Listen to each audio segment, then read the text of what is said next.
Good afternoon.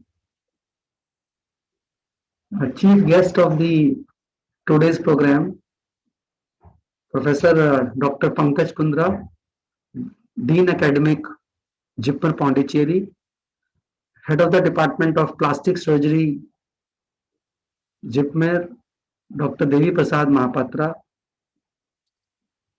faculties, residents, and participants who are physically attending here, and remotely all the nodal officers of telemedicine, which includes more than 160 medical colleges of India, and also internationally BIMSTEC network connected countries including Nepal,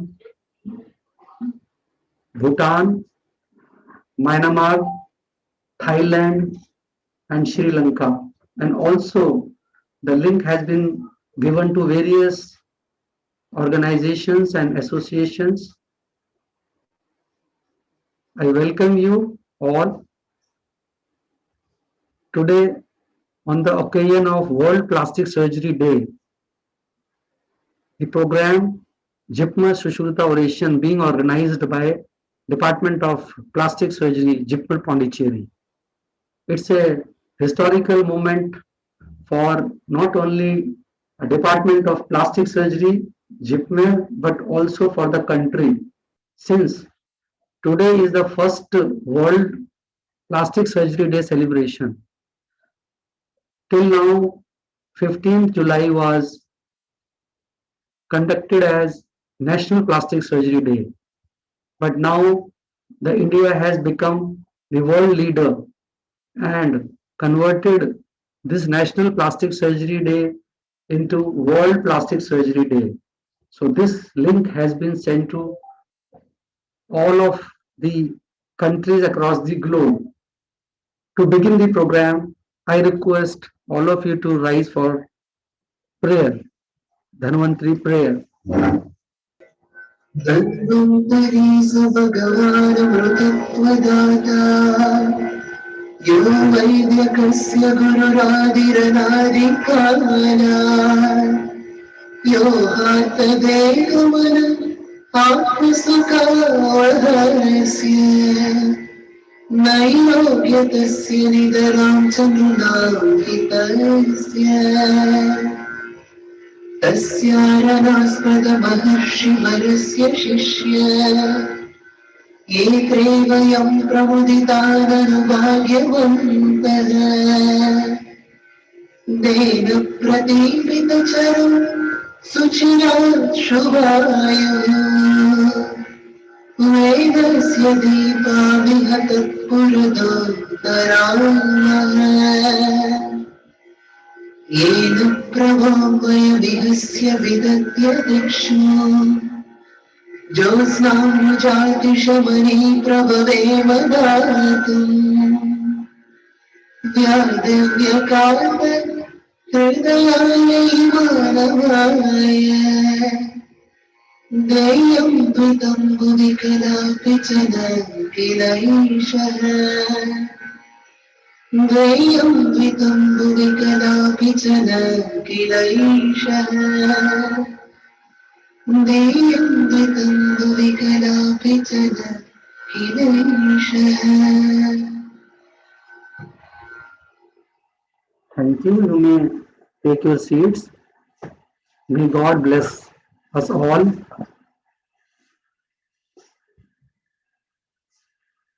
Now I request Head of the Department, Dr. Devi Prasad Mahapatra, to welcome our chief guest by bouquet.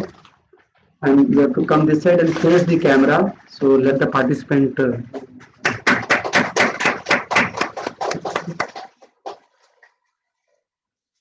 So to begin, we'll inaugurate the program. And I request our chief guest and head of the department, Dr. Mahapatra, and Dr. Dinesh, our faculty, former HOD of plastic surgery, and other participants to light the lamp, take the blessings of the God, and inaugurate the program. Sir.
So Jitma Sushruta oration started in 2010 in the Department of Plastic Surgery, JIPMER, and since then, every year we conduct this oration, and eminent academicians, professors, renowned plastic surgeons are called. And this year, Professor Dr. A.K. Singh, the Vice Chancellor, Atal Bihari Vajpayee Medical University, Lucknow, has been invited to deliver oration. Thank you, sir, for accepting our invitation. Those who are new to this branch and the contribution of father of ancient plastic surgery, I would like to share this video which will give insight of India as a whole and the Sushruta contribution to plastic surgery.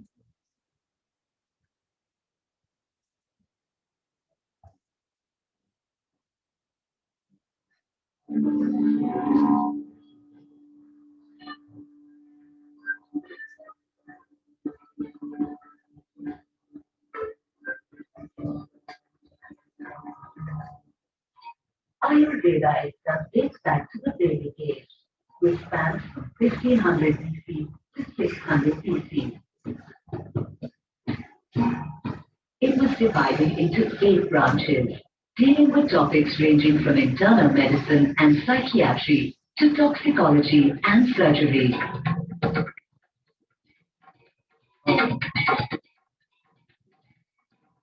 One of the 8 branches was Shalya Chikitsa, or the science of surgery.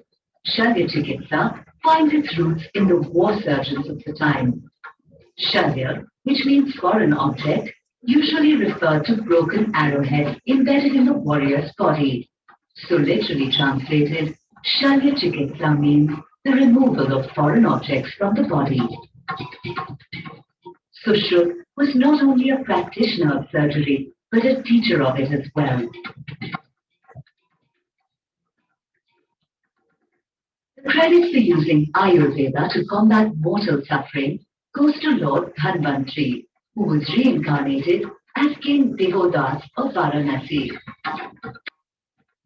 Two influential works on traditional medicine from that time are the Charak Samhita from the School of General Medicine and the Sushruta Samhita from the School of Surgery.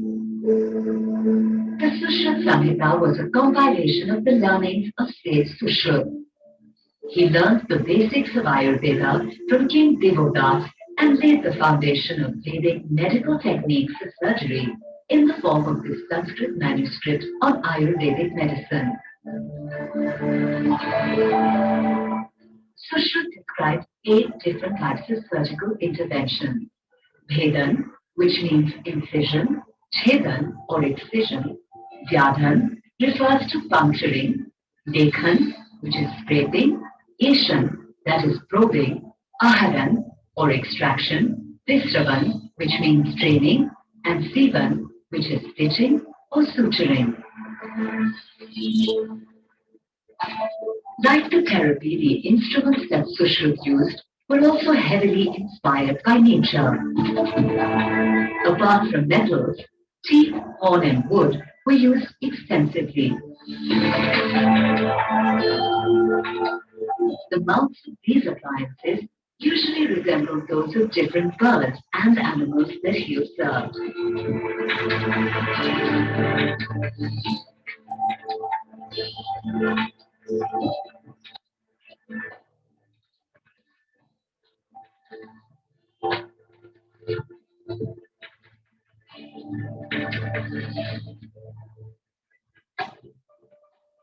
The instruments that Sushruta designed and used for surgery were either blunt or sharp. There were 20 different types of sharp instruments and 101 different blunt instruments.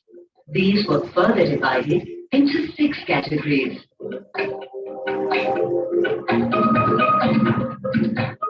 What is truly astounding is that today's lion jaw bone holding forceps, commonly used in orthopedic surgical procedures around the world, seems to have directly evolved from Sushruta's Singhamukh Yantra of 600 BC.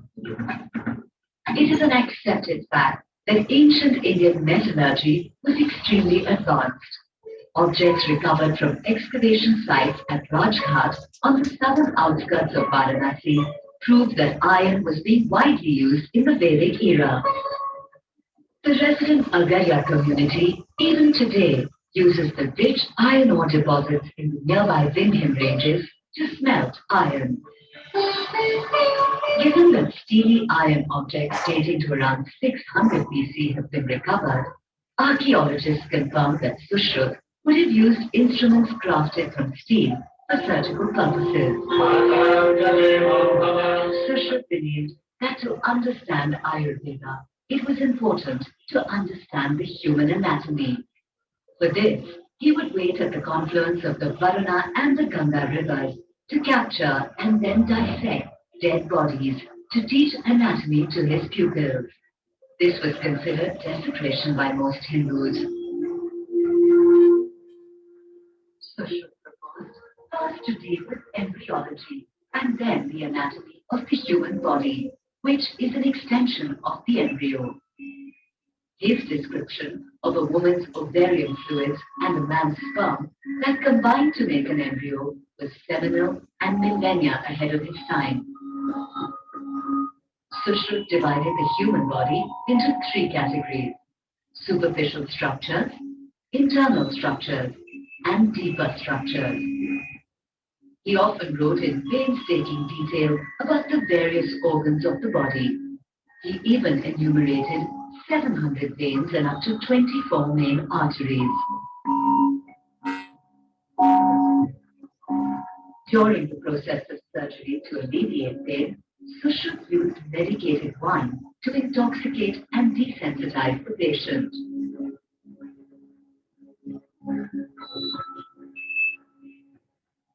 Most importantly, he recognized the use of drugs.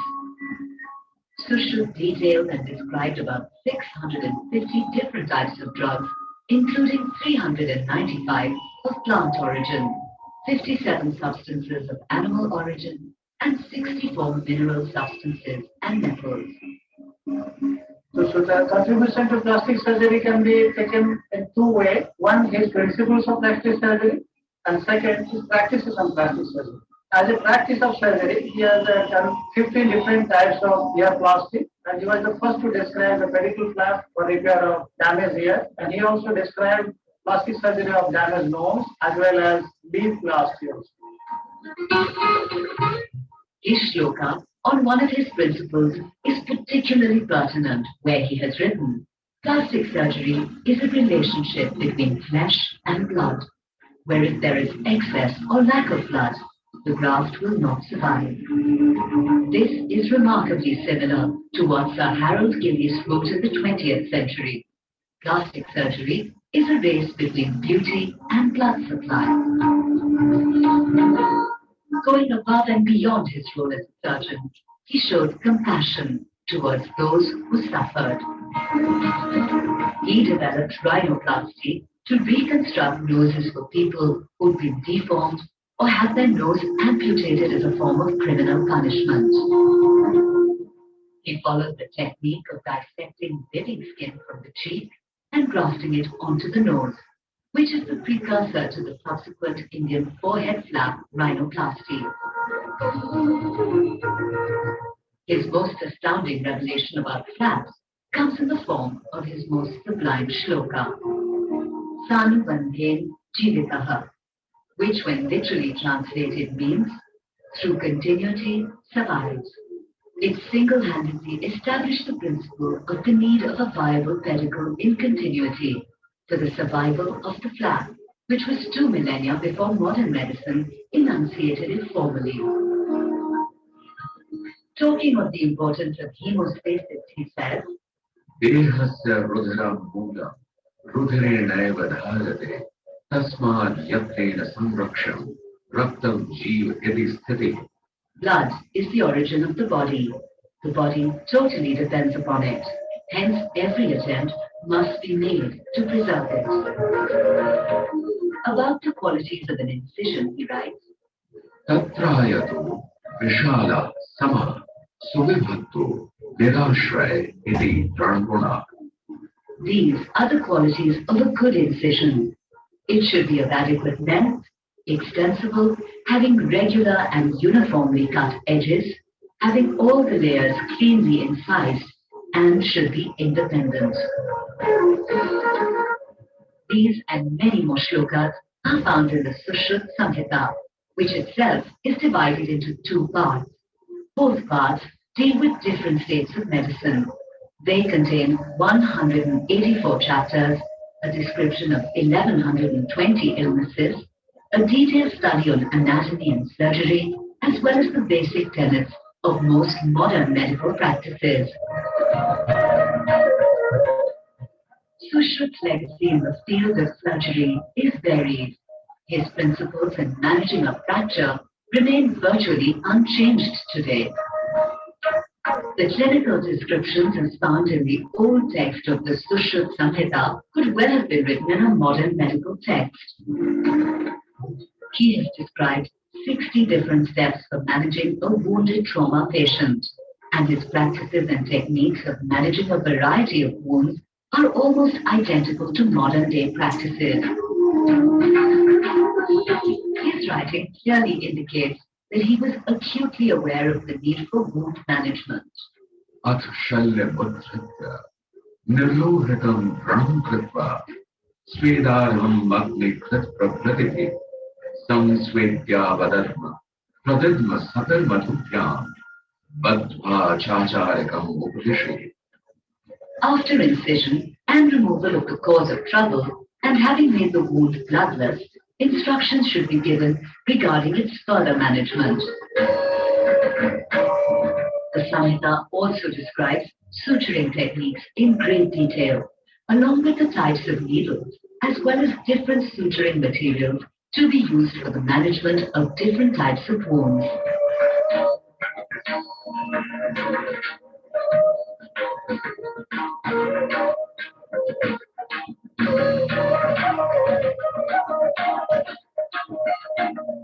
He also wrote extensively on how to manage post-trauma scars with a variety of pastes and oils.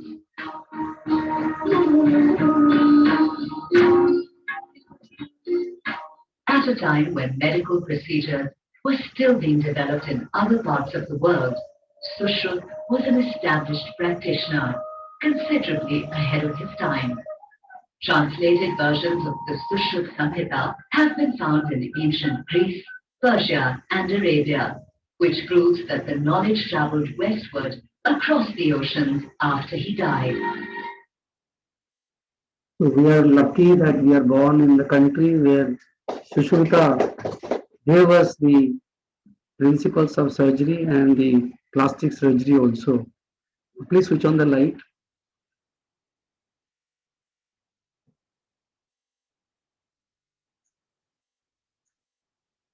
Before I go on to the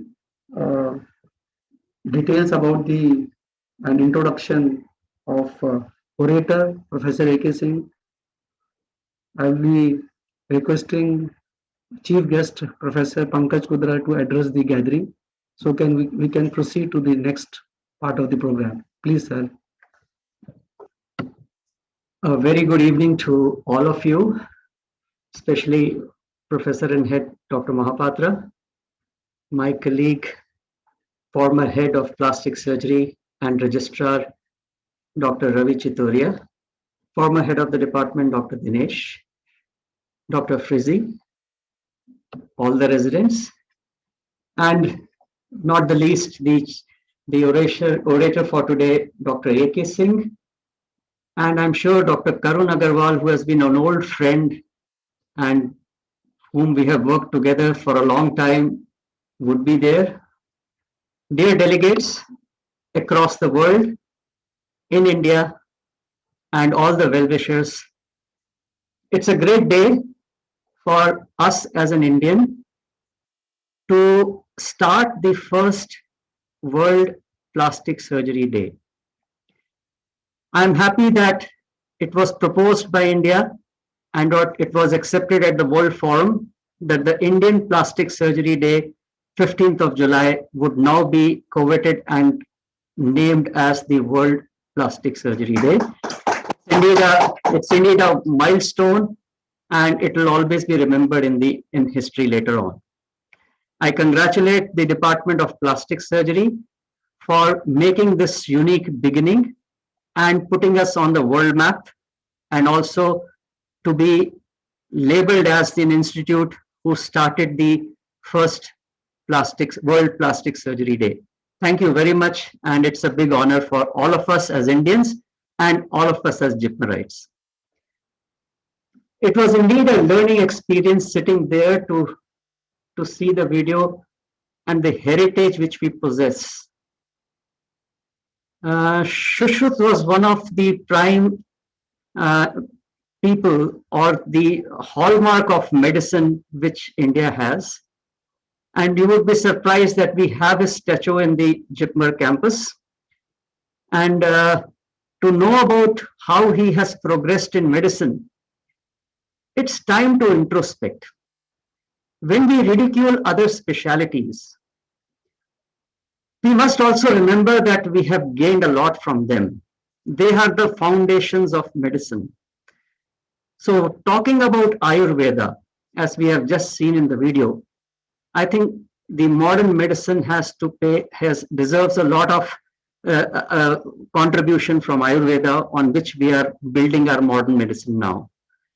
So our history is which takes us to the future, and this future path is defined by none other than Shushruth.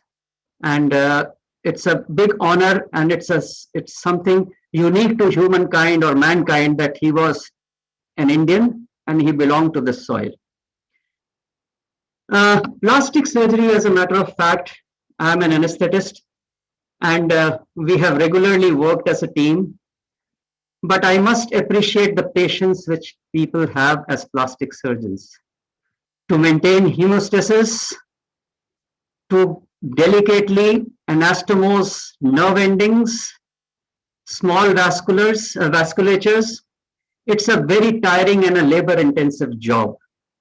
And I have seen the team working. I really applaud them on this particular occasion to have developed those characteristics or virtues of being a plastic surgeon. It is a tremendous patiently done job. And I think the residents need to learn how to be so patient to do the job so well. JIPMER also had the honors to start the hand transplant. I was probably one of the persons around when we did the first one. So that's a unique honor which JIPMER also has possessed. Very few centers in India who do that. And again, congratulate Plastic Surgery Department here. And it is also one of the areas which plastic surgery has taken forward as telemedicine. And the whole credit of it goes to Dr. Ravi Chitoria, who has managed telemedicine for more than, I think, 8 to 9 years, if I'm not wrong, maybe before that as well. So the equipment when I saw first was just a small tabletop with a computer with a webcam and a mic and a drip stand on which he had things put on. So it was a mobile unit which he carried, and that's the point where we began telemedicine. So these are my memories, few memories of plastic surgery, and thank you very much for giving me this opportunity, and I congratulate all of you, all the delegates across the world in India and the department here for the first World Plastic Surgery Day. Have a great time. Thank you very much. Thank you, sir, for the encouraging words and those kind words, and of course the message which you have given to not only the plastic surgeon but as a whole to all Indians, that we should be proud of being an Indian and the Sushruta, which the heritage we have. So with this, we would like to go to the introduction to the orator of the day, that is Professor Dr. A.K. Singh, and who is the Vice Chancellor of Atal Bihari Vajpayee Medical University, Lucknow. And sir has a vast experience of 35 years of teaching, and in his administration as a head of the department of KGMC Lucknow, and also as a head of the Department of Hospital Administration. He has been receiving many awards, to name some of them, which takes lot of efforts, hard work, and the sincerity which sir has been doing it, and we have been observing sir that to get such kinds of awards one must do lot of efforts and dedication. So these are some of the awards which I have picked up. And of course, as a researcher, he has been instrumental in getting funds and the projects from government agencies. Sir has written chapters, publications, and he has delivered orations, guest lectures, scientific presentations. And of course, throughout his career, he has been a topper, and he has been instrumental for various leadership program as a past president of various organizations in India and abroad, and also currently he is still the president. He is known all over the world, not the India, as a renowned surgeon, plastic surgeon, for performing surgeries not only in India, even abroad. And as a while working in the KGMC, various positions and various responsibilities sir has taken, to name few, especially as a controller examination. He has been instrumental in various entrance examinations, including the entrance examination which are held in the state level or national level, and of course various committees, and working as an advisor not only to the state but internationally. And since he became the head, he has changed the whole department into a department of international repute, and he made the department ISO certified, and also he has conducted various international and national programs. He has been trustee, he has been examiner and assessor, and he's a great philanthropist because of his interest in various patient care and the society welfare. He has been instrumental in guiding our organization right from beginning.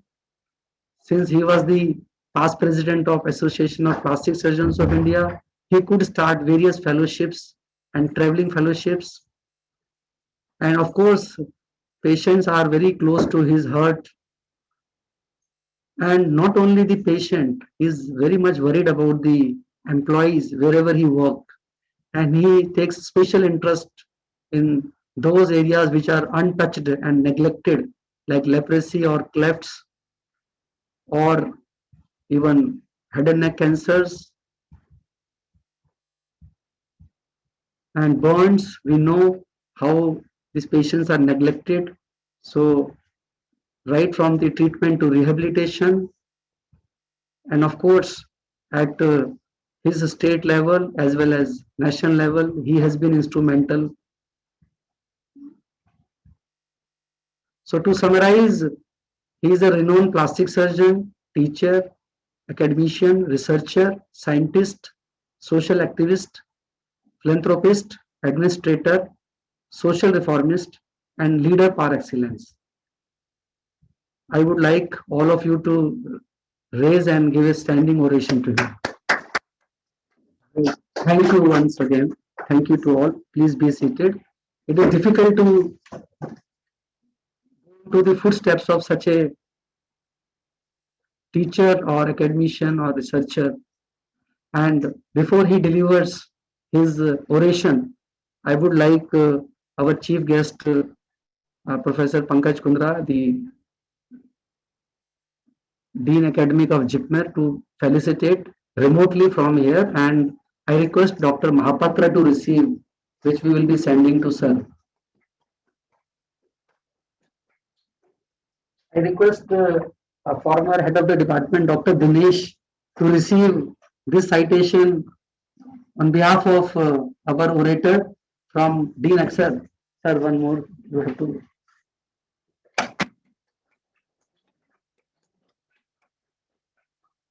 Thank you, sir, for taking this opportunity to facilitate our orator. And of course, we are missing his physical presence because of the reason everybody knows, that is COVID. But sir has been kind enough to accept our invitation. So, sir, over to you. You may share your PPT and you may start your oration now. Okay, thank you so much, Dean Academics, Professor Kundra, dear friends, Dr. Ravi Chittoria, Dr. Devi Prasad, and other colleagues. Well, indeed, it's a pleasure for me to be part of this World Plastic Surgery Day today and to be the orator for the Department of Plastic Surgery at a very renowned institution, which is the JIPMER.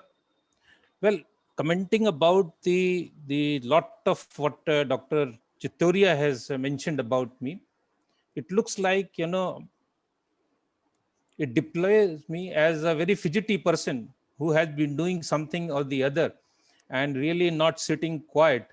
But that is far from truth, because my personal logo in life says Alasya Vajayate, which means sloth is worship. So I think that's a lot of very lengthy introduction, which I don't think I do deserve. But nevertheless, thanks a lot, Dr. Ravi, for doing so.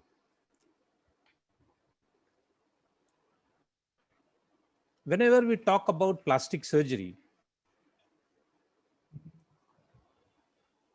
it's a great misnomer, because a lot of people ask us, what is plastic surgery? Do you use plastic? What does it mean actually? And it is misnomer not only to the general public. So what I was saying is that plastic surgery is a specialty which is a pretty misnomer in the sense that it doesn't give a clear, concise information what we are dealing with, unlike, say, cardiothoracic surgery or neurosurgery. So a lot of the general public and our brethren in different specialities and in the medical field are quite confused about it. We work from head to toe. The name plastic surgery was derived from plastikos. It's a Greek word which means to mold or to give shape. Having that concept that, like plastic, tissues can be given a desired shape, I think that is what is the premise by which this word plastikos was given by Diefenbach in the early 18th century. We are basically surgeons, and like a potter, we try to design the tissues according to the needs of the body. That is the best I can depict what our specialty is. And we do that right from head to toe. So it is not a specialty which is confined by geographical limits. And that is why the confusion also is there. We work on patients right from, say, the beggars to the most affluent class of the society. So it has a wide spectrum, both in the types of surgery and also as far as the spectrum of people are concerned.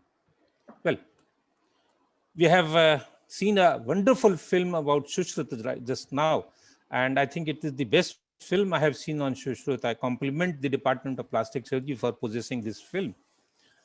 India is known for the reconstructive surgery, and as has been mentioned, that Shushruta has been claimed as the father of ancient surgery, and because of its lot of contribution to the art and the craft of plastic surgery.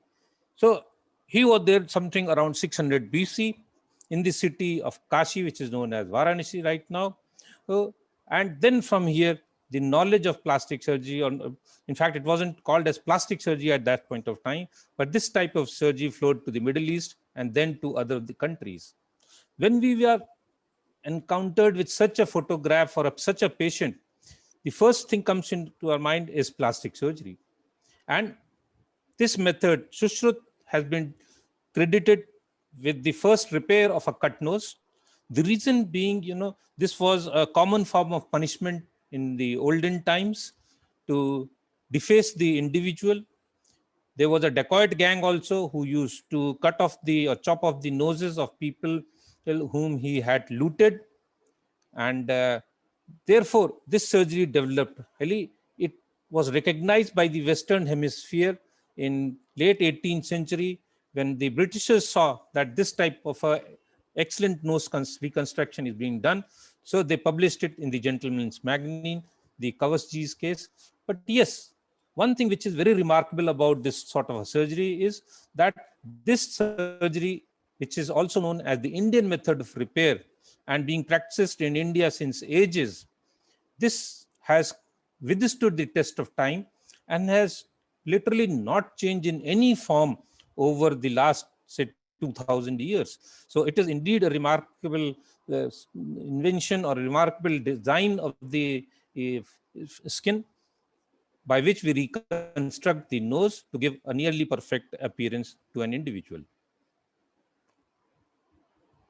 It's a busy slide, but I would like you to concentrate only the black portion of it. It is taken from a book of plastic surgery or Essentials of Plastic Surgery published in the USA. And this is also hold true in standard textbooks of plastic surgery, even published today. Plastic surgery had its beginning thousands of years before, right? When clever surgeons in India, see the word clever surgeons in India, reconstructed the nose by transferring a flap of cheek and then forehead skin. So see, it has been acknowledged, and rightly so.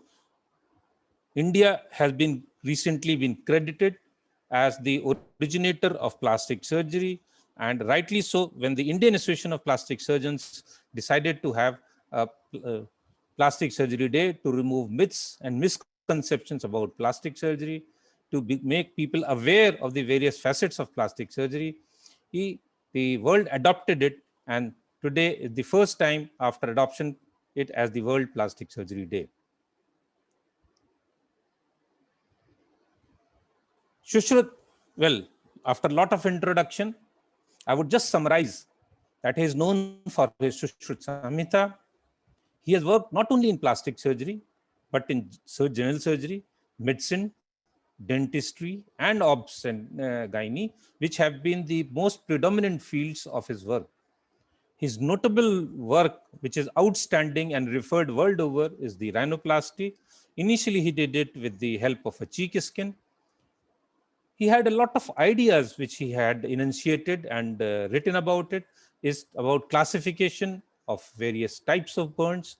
In fact, he graded them according to the depth of the burn, about acid burns, about alkali burns, about electric burns, everything he had mentioned. He practiced it. What he also initiated is that practice certain things on inanimate objects. Before going on to doing surgery on an individual, you should practice it on an inanimate object and even on cadavers. He has initiated a code of ethics for teachers as well as for students. He has also proposed a classification of eye diseases. He has some advice to the anesthesiologists also to use wine to dull pain. And in orthopedics, he has enumerated 6 types of dislocations. So friends, every year, 15th of July, we have been celebrating the National Plastic Surgery Day to make people aware that Sushruth has been the father of plastic surgery and to take it further and to recognize the contribution of our country. One question which is often asked, why 15 July? Well, I was the secretary at that point of time when this idea was taken up by the Association of Plastic Surgeons of India. So when the press and the other media asked me why 15 July, having no clue what to answer, why has it been chosen? I said it was Sushruth's birthday. They asked me, is it correct? I said, disprove me, if you can, whether it is not the. So that is how the reason, you sought some reason to celebrate Plastic Surgery Day. As I said, plastic surgery is is surrounded by myths. It has a number of subspecialties within it. Today, I'll be talking about a new frontier in plastic surgery. And that has been very close to my heart. Developments in plastic surgery have taken rather rapidly. In the 1970s, it was the era of myocutaneous and muscle flaps. That muscle can be transferred from one place to the other. Muscle with the skin can be transferred, and even muscle with bone can be transferred to reconstruct composite defects. 80s saw awareness about the microcirculation of the skin. What is the type of blood supply to the skin? How does the blood supply reach the skin between the muscles, through the deep fascia, and what are the perforators and things like that? How do they arborize into the deep fascia? What is the contribution of deep fascia?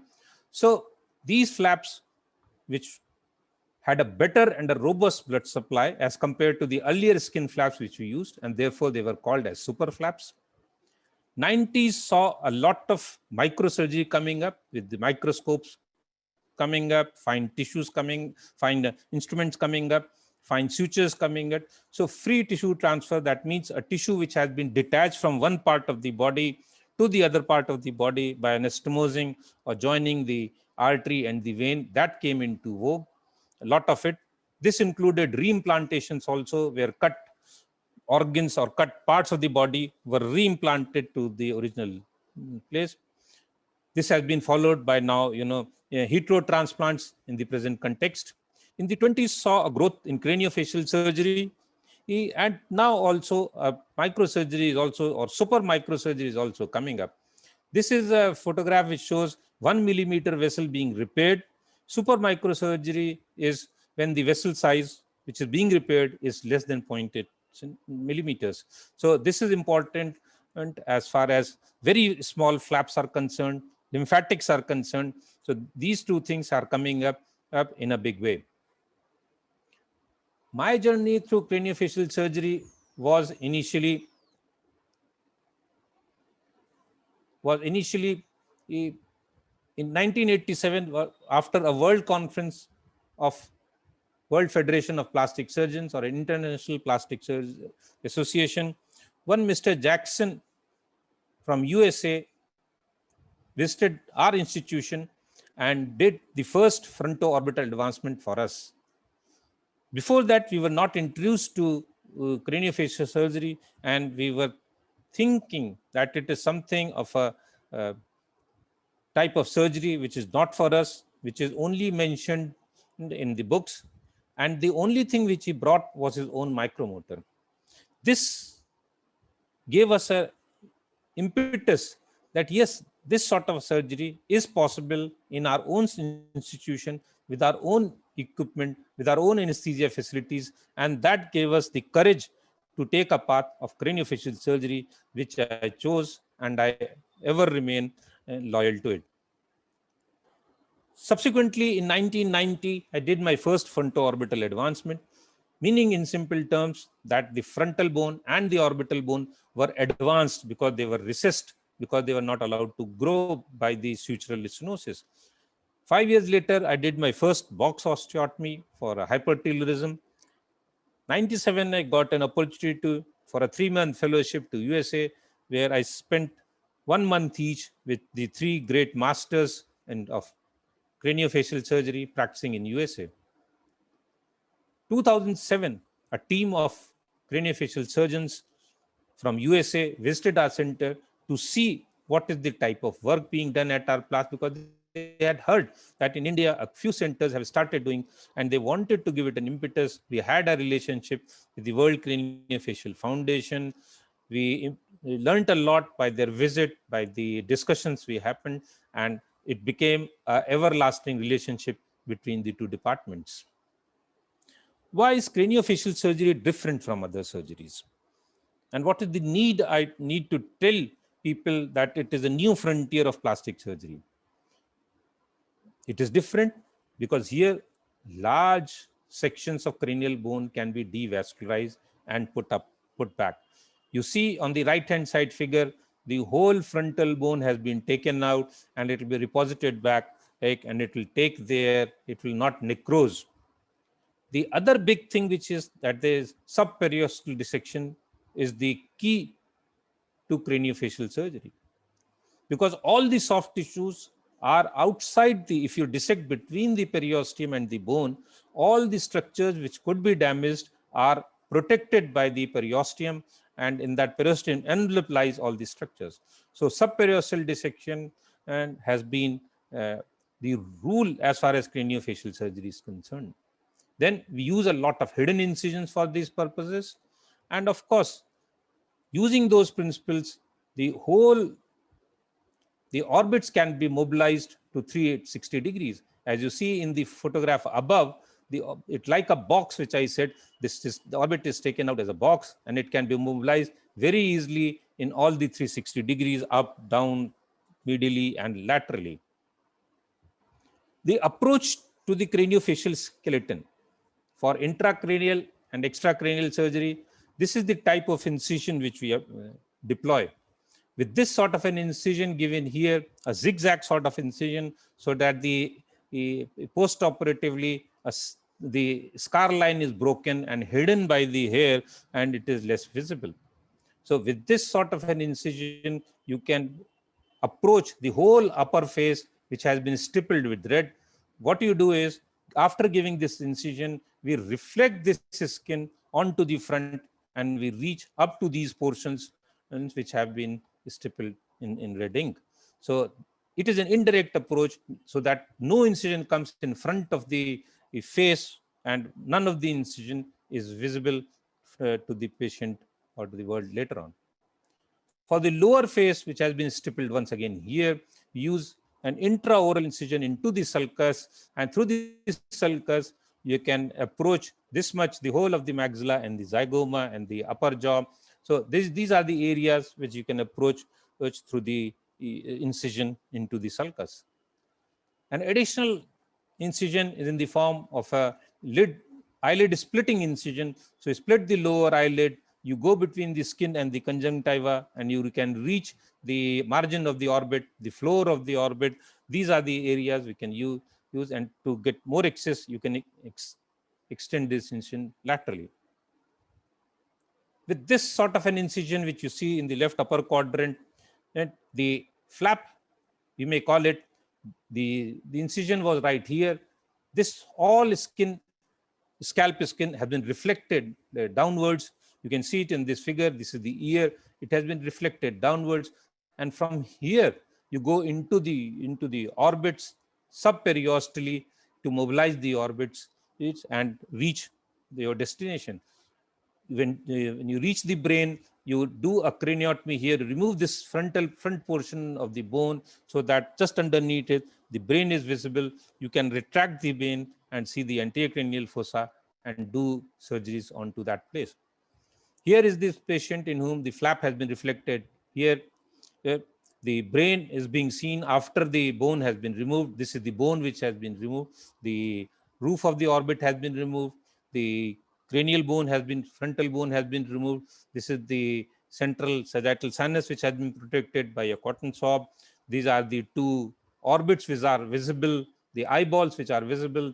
And these orbits, you can now, by reconfirming the orbit, you can move them medially, you can move them laterally.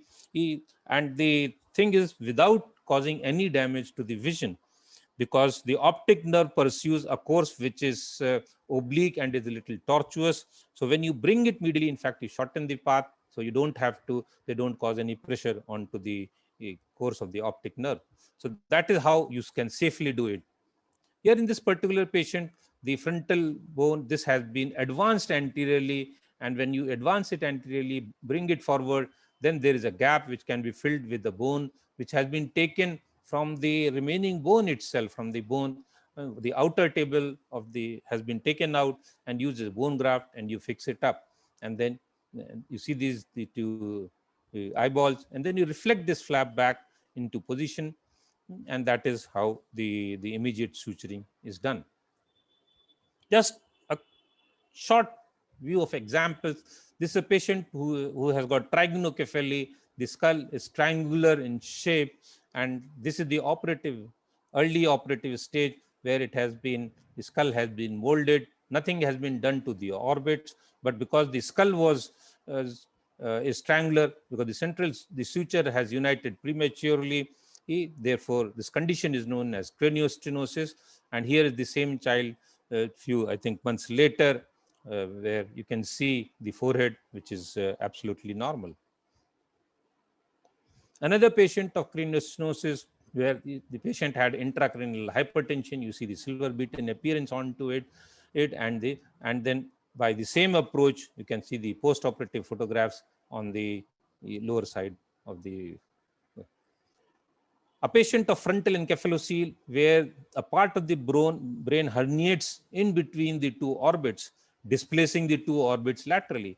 So the distance between the two orbits has increased. This is the mass of bone on the brain which is coming out in between. Many times it is pulsatile also. And when you open up, the way I said, you find a rent there into the in the bone, and which has been covered by a dural. The brain which was jutting out has been taken away because that is mostly is of glial tissue and does not serve any purpose. The rent in the dura has been repaired by a fascia lata, or you can put a mesh. And then after an orbital osteotomy, which you see that box type of osteotomy, these two bones have been brought near this. So this gap which was there has been brought closer, and the reconstruction has been done by split calvial grafts taken from these places. So that is how you take care of hypertelorism in jutting out. You see the wide bone out here, which is increase the intraorbital distance between the two orbits, and then the patient has been operated and taken care of. A giant meningocele in a small little kid, a huge gap in the bone. You see the brain which has been herniated out like a big sack onto it, and the orbits which have been pushed laterally due to the, see the big rent out here through a cranial. Here, since there was so much of extra skin, we had to excise it. So we, instead of a transverse incision, we went through a direct incision. And this is the patient where after the skin excision has been done. These buttons are to refix the medial canthus so that the canthi remain in a normal position. And here is the patient after surgery and recovering well. These types of defects, which are known as rare craniofacial clefts, they also encompass a vast majority or a vast spectrum of patients where contrary to the usual cleft, which is the common clefted palate, the clefts run from the lip side towards the orbit, and they are classified also. But since they are not very common, therefore they are known as rare craniofacial clefts. You have full-fledged classification for it, and you have classified each cleft accordingly, and what is the soft tissue defect, what is the bony defect underneath it. So these examples of rare craniofacial clefts, they also encompass our patients who come for treatment. Here is a patient again with a midline cleft. You can see the midline is cleft. The patient has cleft palate also, and by a single surgery, the two halves have been brought together, a procedure known as facial bipartition. And sometime later, the patient came for palatal closure, and here is the palatal closure for that particular individual. He does need some work on his nose also when he grows up to the age of 18. Another patient of rare craniofacial cleft where the patient had choanal atresia, means that the internal nares, the external nares are also not patent, the internal nares are also not patent. He has a total loss of nose, and here is the patient who has been operated and a nose constructed for him by taking various flaps of his skin. Well, to me, this is the best example of a plastic surgeon. A plastic surgeon is basically a sculptor in flesh. How to, and has been very aptly told in the presentation, that it is a battle between the beauty and the blood supply. That if the blood supply becomes frugal or is less, then your flap or your procedure fails. If the blood supply is too excessive, then of course there are problems. So it is how safely you can sculpture the body tissues. That is what reconstructive surgery is all about. And wherever there's a need for reconstruction, right from toe to head, the plastic surgery person is wandering into different theaters and trying to help different specialties is in the reconstructive part of it. The second part of my talk is basically on distraction histogenesis, which is also a part of craniofacial surgery, because we use this procedure a lot for even for craniofacial surgery. The, the the meaning of distraction histogenesis is that formation of new tissue by cellular proliferation when tissues are placed under tension. Our orthopedic colleagues, they do know about it, and we'll come to that, but this is a method of producing a limited quantity of living bone. Means we create a bony fracture, and when this callus is forming there, we know that the bones heal by callus formation. During that period of callus formation, we apply forces in different directions. So gradually, this callus also elongate, it molds, and a new bone regenerates, which ultimately resembles the original bone. So basically, by doing an osteotomy or a corticotomy, you gradually elongate the bone. You can understand that when you do that, all the structures, they do generate. The muscles, the vessels, nerves, and skills are generated and not stretched. The good thing about it is, and once again, our orthopedic people, they know about it while dealing with the wrist fractures and other fractures, that during the stage of callus, they look for any deformity which is occurring, and they can correct the deformity by giving some sort of a traction or callostasis. So similarly, bone growth, when you do an osteotomy, this bone growth can be directed by the forces being applied. If you are applying the force in a totally horizontal direction, it will move horizontally. If you want elongation also, you turn it, it will elongate also. So you can have a different direction of growth by changing the direction of the vector which is there. So, and of course, till there is, the body has the potential to regenerate itself, age is not a bar. The advantages of this sort of method over bone grafting is that, number one, you don't have to take a bone from somewhere else, so there's less of local mobility and no excess. There's no resorption as happens with the local bone. If you put a bone graft, there's better capability to withstand infection. This bone graft can get infected and can necrose, whereas since it's a vascular process, it's a slow process, so they have the better capacity to withstand infection. Then, as I said, bone growth can be modulated along the vector. There is simultaneous growth of soft tissue. It's not merely stretching. It is hyperplasia. It's not hypertrophy of the soft tissue. And since the soft tissues are also growing, so in a tight envelope, there's less likely of relapse. And of course, when you're not taking some bone from somebody else, so there's no risk of infection. Ilizarov has been, this Russian gentleman has been credited with putting this thing into well use by using the ring fixator, which is being seen here. And this ring fixator is a device that lot of orthopedics have been across the world have been using to treat non-unions, to limb shortening by doing an osteotomy and lengthening the limb. And also it is used for the fracture treatment. But its use in plastic surgery came pretty late. And we, at our unit, we started dabbling with it since 1999 when different types of distractors we used. And our first publication came out in 2003. Multi-dimensional distractors are complex distractors where you can do an osteotomy here, you can do an osteotomy here. So this osteotomy goes this way, this osteotomy goes this way directly. So you can have a multi-dimensional or a three-dimensional elongation of complex structures like the mandible. It's not like, in a femur, you have just a single directional increment of length which is required. But in these sort of situations, you have a complex sort of hypoplasia, and you have the the means to correct that hypoplasia by different sorts of osteotomies. That is how we do it. It's a very important to plan properly, because if you don't plan properly, then of course things are going to be difficult. So planning is very important as far as this procedure is concerned.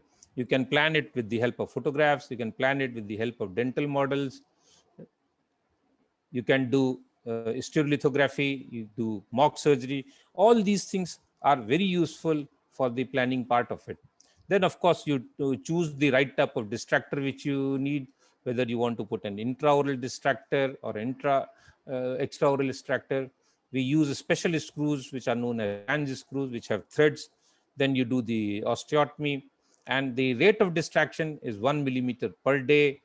When you're doing it in the teeth bearing segment, then occlusion can be as a guide. You retain it for a certain period of time, so that during that period the bone consolidates, and then you remove the distractor assembly. Few examples right now how it helps. See, this is a patient of right temporomandibular joint ankylosing. So you see the deformity in this patient. You see that the chin is deviated towards the right side. This side of the face is shorter than this side, the left side of the face. The angle of the mouth is higher at this side.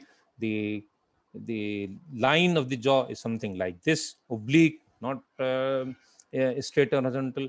And when you put such a distractor in such a patient, here you see this patient has got a distractor there, and the distractor has been done. You see the pins which have gone wide apart, and you see with this distractor even the the angle of the mouth has come down, the symmetry of the face has been restored, and on a lateral view you see that there is something of a better chin. I wouldn't say it's a normal looking chin, but yes, better chin than in the first photograph, where it was something like a bird's face.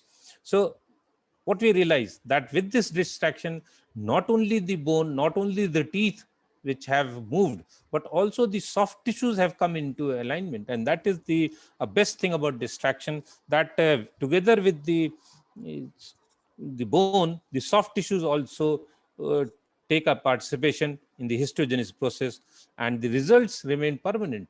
You see this patient again after a period of 10 years. She had the telltale sign of the distractor pin, which is showing here as a scar right here. But you see the symmetry of the face has been maintained into it.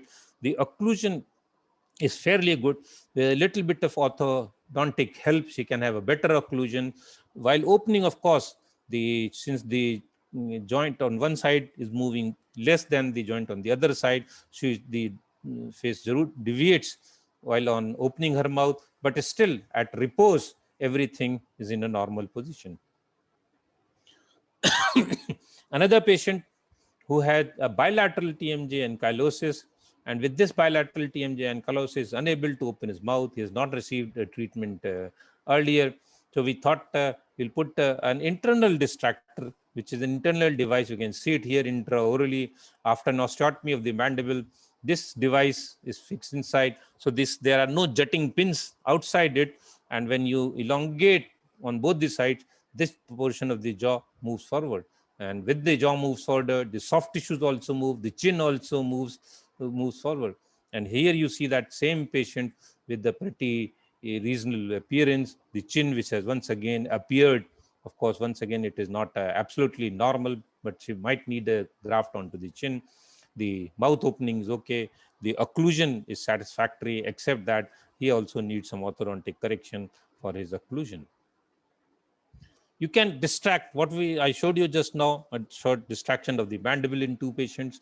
You can distract also the mandible and the maxilla by doing an osteotomy of the maxilla, as you see here by a line diagram. This is the osteotomy of the maxilla, where the maxilla is divided from the rest of the skeleton above.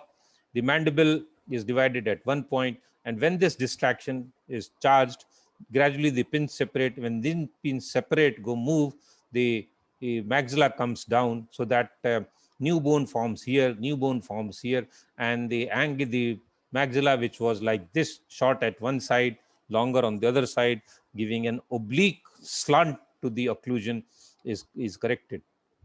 Here's the patient you see here, and you see that the cant is altered, or occlusion is okay. You need to do some planning about it. This is a cephalometry which is being done for the patient. How much do you have to move? Which direction you have to move? These are certain things which you have to do that. And here's the patient after, and you see that it is all in the horizontal. The shape of the face is very good now, and the district, and that is after that, and a good occlusion of the patient and a good symmetry of the face into the patients. What are the limitations to? When I said it's a new frontier in craniofacial surgery, means that a lot of people have not yet taken up this sort of training. And the reasons which come to my mind are that there is a lack of availability of good hardware. This is my first patient in whom we tried to fabricate an external distractor with the help of the local material available. But it wasn't a very good distractor, I would say, compared to the things which are available in the market. But then what it tells us is that the enthusiasm to do that, the coming over that hesitation that, okay, we don't have the distractors. Of course, the current assembly of like this costs something around 7 lakhs of rupees, but still we tried to manufacture it locally and do it. So that is it. Then individual training, because a lot of centers are not doing, so a lot of postgraduates are not doing it, and therefore people have initial hesitation in doing it, though it's a very good type of surgery for this. Here you see a patient who had this sort of a deformity. On the left hand side is the pre-op. Here you see this is the on the lower. When you look at from below, this is the type of the nasal deformity early, and just by distraction you see not only the lip has come out, but also the nose has also improved. This is a patient who has an operated cleft lip and palate. So soft tissues are also, this sort of a surgery is very difficult by other means, because you have to add a number of procedures to the surgery to be able to get a result, something like this. This is the distractor which I was alluding to, the very good titanium distractors, very light, but very light alloy, very good. And this is a patient once again where you see the maxilla has been divided, and with the help of these wires, the maxilla is being gradually pulled out, and you see the sort of result. Compare the profile view pre-operatively and the profile view post-operatively. The maxilla and the teeth, of course, they move much more anteriorly. Distraction is an evolving field, or in fact, as all specialties, surgery is also evolving. We are getting now input from 3D printings, and with the help of 3D printers, one of which is available in my department of plastic surgery at KG Medical University also, 3D printed implants which are custom made to the defect. How much is the defect or the zygoma missing out here. So you have a custom made implant made exactly to the size. So you don't have to do a sort of eyeballing at the time of surgery, but you have the precise implant with you to put in. Then internal distractors have the disadvantage of being unidirectional, but more and more internal distractors by the help of metallurgy are coming up. Motorized distractors are also coming in the market, where they are motor driven, so that the patient doesn't have to do that incremental 1 millimeter a day, a half millimeter morning and evening.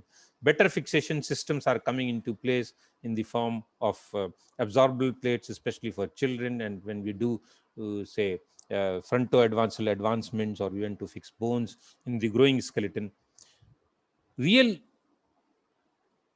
input will come with when we understand better the cranial suture biology and how to and why do craniosynosis occur, so that we are in a position to prevent it from occurring at an early stage, so that these craniofacial deformities where there's a premature fusion of sutures of the cranial vault, they can be prevented, and therefore the patient can have the benefit of it. Then as tissue engineering is coming in a big way, I think bone engineering or bone tissue engineering will also see the light of the day in the near future. Well, what is the scenario of this sort of surgery in our country? I think Professor K.S. Guleria from Mumbai, Kim Hospital, was the first person to start craniofacial surgery in this country at his own individual level without any formal training. Then other craniofacial surgeons are coming up, and they consist of both plastic surgeons and maxillofacial surgeons. It has this specialty has had a very slow start, but is gradually picking up. Of my 107 postgraduates till I left KG Medical University, only 4 have taken up craniofacial surgery. So means it is not a branch which a lot of postgraduates have a keen inclination, because they have been witnessing craniofacial surgery, but still they have not picked it up. So evidently it means that they have not been sort of initiated into this surgery even after seeing it. So there must be some reasons for it. And what are those reasons for it? The reasons are because these patients usually come from a poorer background. The costs of the surgery is higher because they need a good pediatric ICU backup, because they are small babies, and they need a pediatric ICU backup with a pediatric intensivist. They need a team which not only consists of neurosurgeon, anesthesiologist, but other people also, like pediatrician, social worker, ENT people. So you need a team of people to be able to do this surgery. Then normally in plastic surgery, the risks are less. We are not, when I say less, means we don't have a lot of mortality in our specialty except for burns. In craniofacial surgery, it could be risky, because these babies, say a baby of 1 year of age, may have a blood volume of 50 ml or so. And if we lose 20, 30, 40 ml of blood, means nearly his whole blood we have lost. So that is it. Then these children, small children, are their temperature regulation needs very stern maintenance. People have lost children due to hypothermia, due to convulsions and things like that. So there is a risk of death even, and some amount of risk for blindness as well, though not common, but these things can happen. So for an average plastic surgeon, he's not ready to take these risks, because in other sort of specialties, the most what can happen is there may be still a deformity or a stigma, but the patient's life or patient's danger to one of the vital organs is not there. The other reason is that these patients often land up in multiple surgeries, because it's a growing age when these surgeries are being done. So the bones may still not grow the way you want them to grow. So revision surgery or additional surgeries may have to be given. Further, there are a lot of surgeries, charities for other sort of surgeries. We know for cleft lip surgery, there are a number of charities which are there, because that gives a dramatic relief in deformity. The charities go and show to their clients that this is the deformity which has been corrected without, and that to surgery virtually without or with very little risk, and they get money for it. But for this sort of surgery, charities are also not forthcoming, and that is why, summing up everything, the people have not been very keen to take up craniofacial surgery as part of it. These are the various centers in the country which are doing craniofacial surgery at this point of time. But you see, in a big country like this, these small dots, sparsely spreaded, do not contribute much to these patients. We have taken first few steps. No lecture is complete without mentioning this gentleman standing in a black suit or a dark suit. Is IT Jackson, who visited our country a number of times. It said 87, 97, 2000 and 2012. These are the 4 times when he visited the Department of Plastic Surgery at Lucknow itself. So he has been at other times to other centers also, and contributed immensely to propagation of craniofacial surgery in our country. This is a photograph from 2012 during his last visit. We lost him last year. Lost this gentleman last year, and a big loss to the craniofacial fraternity, especially of our own country. And these are the few craniofacial surgeons who have been to him and learned craniofacial surgery through him. So, commenting on craniofacial surgery in India, one of the senior craniofacial surgeons of this world it says craniofacial services and training are now being made available to this part of the developing world. Efforts of dedicated professionals are on to extend the availability and quality of craniofacial services to the world's second most populous country. And we have made some progress, but we like to see more and more people taking a craniofacial surgery. Coming back, what is common to Shushruth? Shushruth has been a pioneer surgeon, and people who have been doing these sort of surgeries, maybe especially in the craniofacial spectrum, and the name of Paul Tessier comes instantly into the mind of anybody who is remotely concerned with craniofacial surgery. Paul Tessier gave lots of basic principles, and he can be rightly called as the father of craniofacial surgery. So a pioneer surgeon is required to start a plastic surgery. Then what Shushruth said was, get over hesitancy.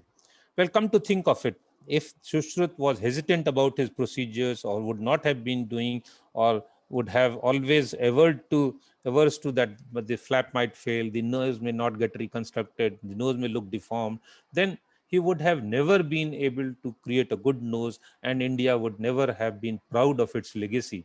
So get over hesitancy is another sort of a sermon which we get from Shushruth. Innovate. You see the number of instruments he have innovated. He's been an instrument designer. He had innovated a lot of procedures. Then the thing which he said of immense importance is do no harm. And all surgeons are taught that that discipline, whether you do any good to the patient or not, first do no harm.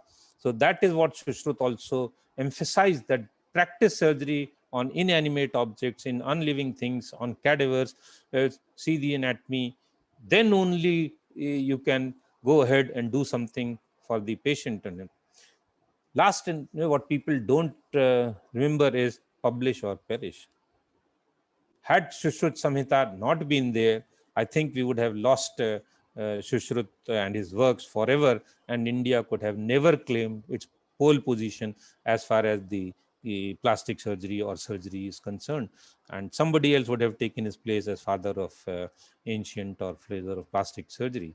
So taking a cue from his publications, I would advise the gentleman to publish a lot. And fortunately, this presentation is being made at JIPMER, Department of Plastic Surgery, where they are very avid publishers, and they publish, their activity in publishing is laudable and is worth in emulating by other surgeons and other centers of the country. With these few words, I thank all my friends for being with us, for bearing with us on this online presentation, and giving me a chance to talk about something in which I have a deep interest in and has been dear to my heart all through my career. So with these few words, I would thank once again Dr. Ravi Chittoria, Dr. Devi Prasad, the whole team at the Department of Plastic Surgery for giving me an opportunity to be with you all. I thank, I don't know whether I should thank Corona or not, because had there been no Corona, I would have been traveling to JIPMER, and in JIPMER, I would have been be with you. But yes, I would have missed other people who are online, and those people who have now been connected online from far, far remote places. So thank you once again for your kind invitation, and I will cherish the memories forever. Thank you so much. So, sir, I was just telling and speaking about your oration. As it is a formal oration, we do not take any questions or discussions, but at the same time, the message which you have given to youngsters and the colleagues, as well as the encouragement and the insight in this new field of craniofacial surgery. I do remember the visit of I.T. Jackson in 1997 when I was doing my residency in Grand Medical College, JJ, where he also operated, and he did 3 or 4 cases of craniofacial surgery. And subsequently, we joined him in the Calcutta APSI conference, which I was there, and the ways he danced. So you actually reminded of his memories. So thank you very much, sir. And of course, your lecture was par excellence in the sense that this new field should be touched upon, and our department is also in this line, and Dr. Mahapatra, Dr. Dinesh, these people are doing innovation. And as you said, the limitations are there, and as you said, hesitation should not be there. And with the 3D printer knowledge and technology, we are all struggling, but we are trying our best to give as much as possible to this patients and the society. Thank you once again, sir. And with this, we uh, go on to Dr. Mahapatra's role, the head of the department, who would like to give the vote of thanks. I request Dr. Mahapatra to come and give vote of thanks. Thank you, Professor Chituria, for your kind words. And before we go to the vote of thanks, first of all, I will request Professor Dr. Ravi Chituria to please hand over the memento to our chief guest of the day, Professor Dr. Pankaj Chandra.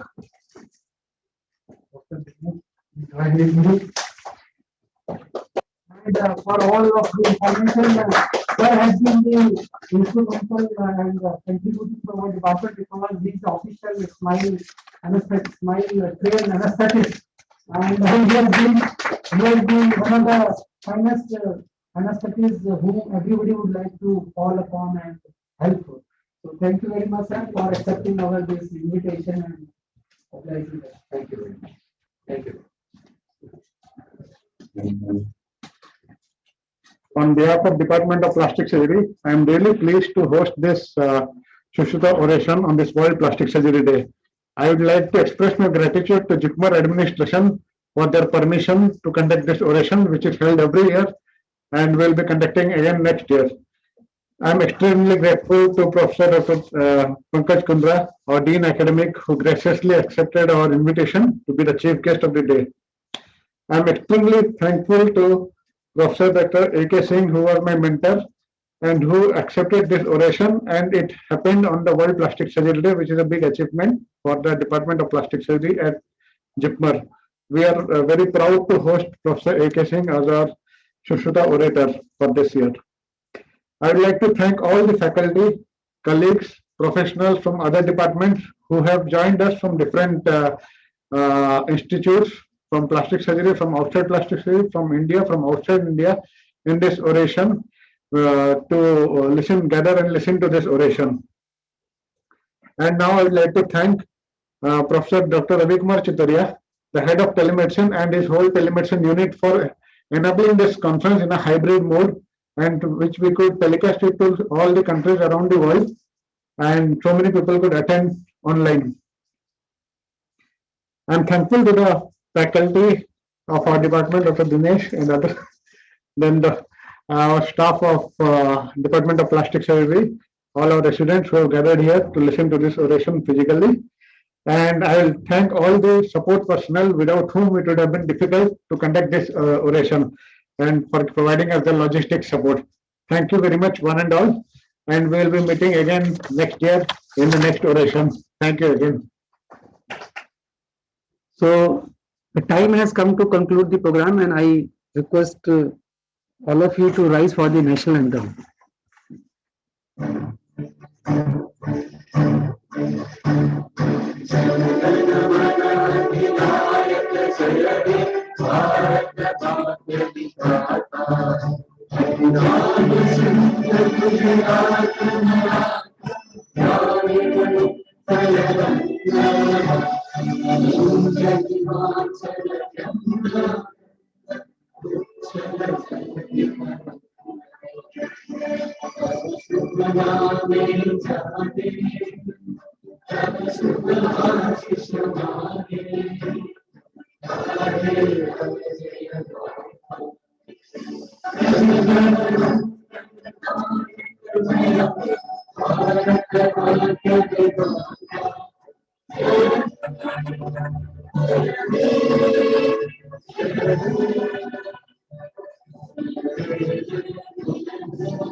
Thank you, one and all.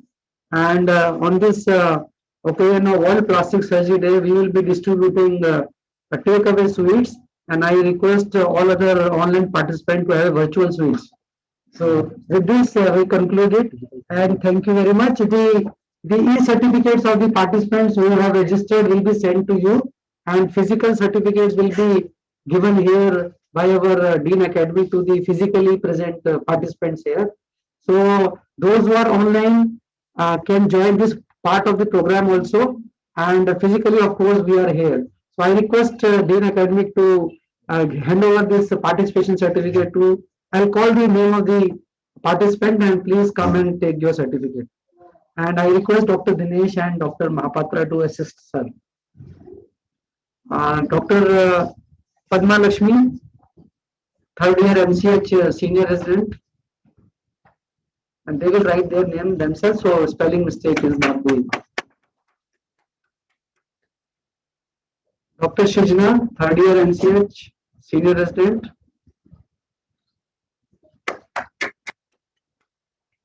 Dr. Imran, third year MCH senior resident.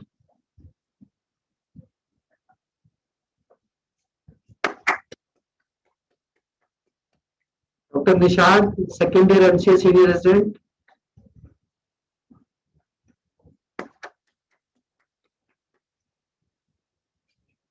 Dr. Meljo, second year senior resident, MCH.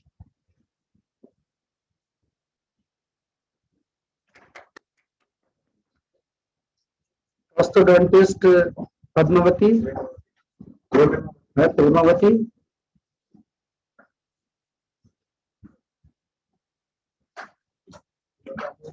Dr. Abhudam, orthodontist student who are posted here.